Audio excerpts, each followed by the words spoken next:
we are talking about some important health screenings with Intermountain Healthcare today. Dr. David Cragun is joining us now. He's a cardiologist at Utah Valley Regional Medical Center, here to talk with us a little bit today about cholesterol screenings. This is something you hear about all the time.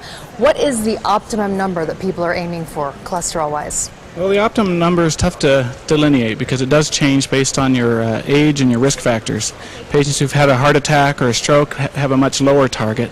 But in general, we're trying to keep the total cholesterol under 200 for somebody who hasn't had heart disease. How often do people need to get in and get checked? I think any adult who doesn't know his cholesterol score, his or her cholesterol score, should have it checked at whatever age they are, and then generally about every 5 years as an adult, especially when you're over 35 for a male and 45 for a female. Is it shocking to you the ages that people come in to get their very first ever cholesterol check? Yeah, I see a lot of patients that their first cholesterol check is at the time of their heart attack. And if you have a family history, Dr. Cragun, you should come in a lot earlier, isn't that right? That's true, and in fact, the guidelines suggest that even adolescents or even pre-adolescents should be checked for their cholesterol.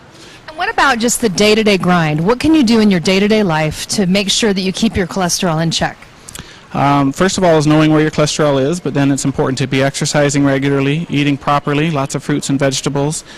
Fish is the healthiest of the meats, and just living a healthy diet, a healthy life, and staying thin and not gaining too much weight. Especially around the holidays. That's good information to keep in mind. Dr. Cragun, thank you so much. We do have experts here on the phones taking your calls. Call that number on your screen, 877-908-0680. It's never too early, is it, to start working on cholesterol and healthy good habits? Never too early.